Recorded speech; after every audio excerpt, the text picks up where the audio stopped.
Hello guys, আজকে ভিডিওতে আমি তোমাদেরকে ত্রিপুরা মাধ্যমিক পলিটিক্যাল সায়েন্সের কোশ্চেন ব্যাংকটা আলোচনা করব। ঠিক আছে, তো দেখো আজকে ভিডিওতে আমি তোমাদেরকে এই একদম পার্ট 3তে দেখো। পার্ট 1 ভিডিওতে 1 থেকে 12টা এমসিকিউ আলোচনা করছি। আজকে পার্ট 3 ভিডিওতে আমি তোমাদের 1 থেকে 9টা আলোচনা করব। কেমন? দেখো কোশ্চেন নাম্বার প্রথম, যে কোশ্চেনের প্রথম কি বলেছে, ক্ষমতা বিভাজন নীতির মূল প্রবক্তাকে। ঠিক আছে, এটা একটু বলেছে প্রবক্তা হবে, প্রবক্তাকে উত্তর হলো মন্তেস্কু। কেমন? ক্ষমতার বিভাজন নীতির প্রবক্তাকে মন্তেস্কু। কেমন? তো তারপরে দেখো কোশ্চেন নাম্বার 2, শ্রীলঙ্কা কবে স্বাধীনতা লাভ করে? উত্তর হলো 1948 খ্রিস্টাব্দে 4টা ফেব্রুয়ারি। শ্রীলঙ্কা কবে স্বাধীনতা লাভ করে? 1948 খ্রিস্টাব্দে 4টা ফেব্রুয়ারি। শ্রীলঙ্কা গৃহযুদ্ধ হয় কবে? 2009 সালে। কেমন? তো তবে স্বাধীনতা লাভ করেছিল 1948 সালে। 3 নাম্বার দেখো, খুব ইম্পর্টেন্ট কোশ্চেন এটা, মানে আনকমন টাইপের। মডার্ন পলিটিক্স অ্যান্ড গভর্নমেন্ট বইটি, এটা বই হবে, বইটির লেখককে উত্তর হলো অধ্যাপক অ্যালান বল। অধ্যাপক Alan Ball. Modern politics and government কার লেখা? অধ্যাপক অ্যালান বলের লেখা। তারপরে দেখো কোশ্চেন নাম্বার 4, ভারতের সংবিধানের যুগ্ম তালিকার অন্তর্ভুক্ত দুটি বিষয়। যুগ্ম তালিকা, ঠিক আছে, উত্তর হলো বিদ্যুৎ, শিক্ষা, সংবাদপত্র, বন, এগুলি। তোমরা যে কোনো দুটো শিখে দিবে। ঠিক আছে, তারপরে দেখো 5 নাম্বার, ভারতের কোন রাজ্যের নিজস্ব সংবিধান আছে? জম্মু কাশ্মীর। ভারতের কোন রাজ্যের নিজস্ব সংবিধান আছে? উত্তর হলো কি? জম্মু কাশ্মীর।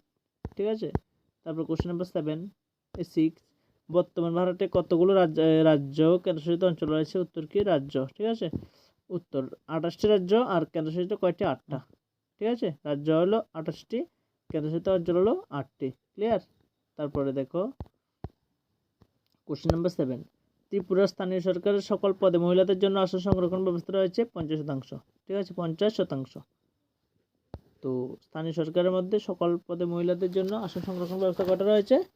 50%।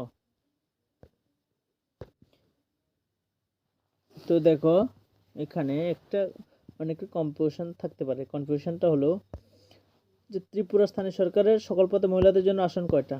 যদি ত্রিপুরা স্থানীয় সরকারের কথা বলে সেটা দিবা 50%, কিন্তু যদি বলে ভারতের স্থানীয় সরকারের কথা বলে তখন দিবা যে 1/3। কি দিবা?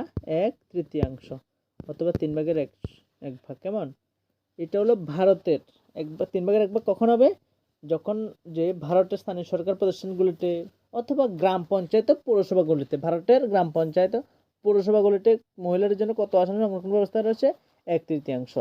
আর যদি শুধু ত্রিপুরায় গ্রাম পঞ্চায়েতের মহিলাদের জন্য আসন সংরক্ষণ ব্যবস্থা কয়টা রয়েছে, বা ত্রিপুরা স্থানীয় সরকারের সকল পদে মহিলাদের জন্য, তখন তোমরা 50% দিয়ে দিবা।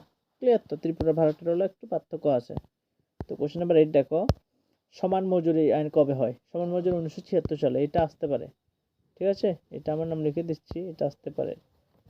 তারপরে 9 নাম্বার কোশ্চেন, এনডিএ এর পুরো নাম কি? এনডিএ বানানটা দেখো, এন এন মানে এভাবে।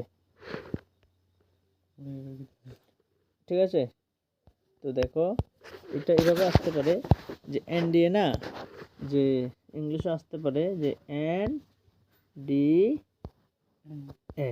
এর ফুল ফর্ম কি? এন দিকে ন্যাশনাল, ডি দিকে ডেমোক্রেটিক, এ দি alliance, national democratic alliance. NDA এর পুরো নাম কি? National democratic alliance. এভাবে আসতে পারে, এনডিএ, ন্যাশনাল ডেমোক্রেটিক অ্যালিয়েন্স। তো আজকের জন্য এতটুকু থাক। নেক্সট পার্টে 9 থেকে আর বাকিগুলি 18টা আলোচনা করে দেবো। কেমন? আজকের জন্য টাটা।